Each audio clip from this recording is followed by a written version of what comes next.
Hey everyone, I'm Shakeena Melbourne, the founder of Upton Law PLLC, where we specialize in bankruptcy law. And today we're diving into an important question many people wonder about. Does your age really impact your ability to file for bankruptcy? And is there such a thing as being too young or too old to file? Well, let's talk about it in this video and break it all down.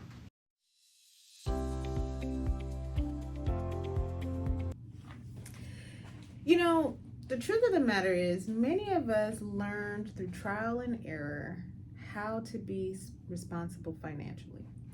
Most of us learned it many times through life, right? You have children, and now you're figuring out how to budget food for 3, 4, 5. You know what I mean? You might be looking like, when I was single and ready to mingle, the light bill was only $20. Now I got these kids, a man, a girl, a dog, a cat, and wait a minute, it didn't went up. You know what I mean? And so we always wonder and typically critique ourselves. Are we really doing our best financially? One of the best ways to do a financial restart is bankruptcy, right? And you know, because you know that's what I do. And I've seen people as young as 17, going on 18, come into the office and ask, am I too young to file? I've had clients that are in their 80s. Am I too old to file? And the answer to the question to both of them is simply no. There's no such thing as being too young or too old. The truth of the matter is, to be eligible to file bankruptcy, all you have to do is be 18 or over to file. Let this be that restart that you need to grow financially, learn financial literacy, because at the end of the day, this is a capitalist country, right? And credit is what America is made off of. It's going to be real difficult to reset your credit when you keep trying to start from the bottom. Now we here. No, just start over. It's too much. That's why bankruptcy will help you. Some of the common misconceptions are, I'm too old and I should have known. I have these responsibilities, and if I was smarter, if I had read more books, if my family had taught me something, if. Honestly, I don't know if that's really a good analysis on deciding if you need to file bankruptcy or not, because your age doesn't have anything really to do with your knowledge or lack of knowledge when it comes to the debts you have already incurred. It's like that saying, if I had known, but you didn't know. And if you knew, would you have done what you did? Probably not. So now that you know, it's more important on moving forward. In the future, you can do things differently because now you know differently. But what do you do with the debts that you have from the past, outside of attempting to get rid of them through a Chapter 7 bankruptcy, or even working out a payment plan in a Chapter 13 bankruptcy to then be able to say, okay, this is the best move for me. But until you get to understanding where you are presently and how to move forward in the future, you still have to address what was in the past. Do you really want to fight for the next 10 years on these debts that you had in the past when you can do that in less time by filing bankruptcy?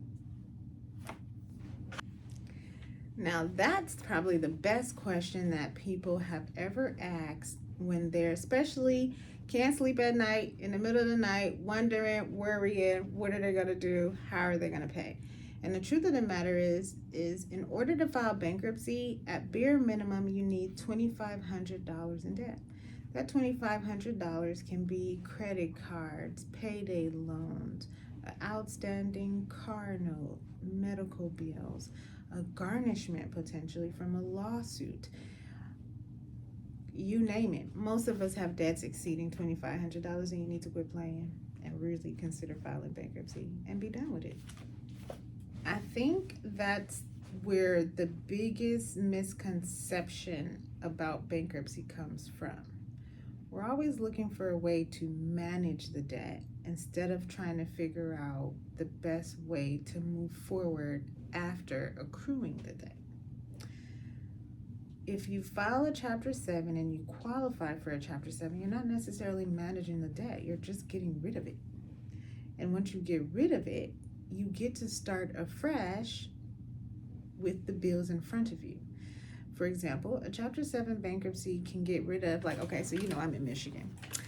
And winters here can be something serious, right? So let's say during the spring, summer, your utility bills, your light bill, your DTE bill might be, let's say, $80. In the winter, when it's so cold outside, you need that heat on all day long, that light bill is now $300, $400, $500 for that 30-day window. If you filed a Chapter 7 bankruptcy and you list that bill to DTE, DTE will wipe away, or the electric company, let me not say, because I don't know which one you got. That light bill will go down to zero. The account, you will get a new account number, and you will start at zero for the next month after you file bankruptcy. Is it worth you still trying to figure out how you're going to pay these $3,000 and $4,000 light bill for not paying for the last couple of months because you couldn't afford it? Or does it make more sense for you to start at zero and get on a better foot forward, making, whether that's arrangements, because they have programs now that you can pay over 12 months for these light bills that are super high? Or do you want to keep struggling every month and continuing to accrue $400 or $500 payments on this $3,000 that's still out there? This is the benefit of the wiping away. In a Chapter 13, do you think it's necessary to keep pushing forward on these bills that are bothering you and keeping you up at night when you have a way to make a payment plan that's benefit based off of not just all the debt you owe, but also based off of making sure you can live comfortably, eat, pay your utility bills, pay your property taxes, pay IRS debt that you may owe, pay state taxes that you may owe, keep your house, keep your car, and if something was to happen, you'll still be able to get another car if you wanted to. These are the decisions you will be making post-bankruptcy that right now you may feel like you have no way out. And this is the purpose of it, to help you figure out a new way of life, a new understanding of financial literacy, and a better way to live financially free.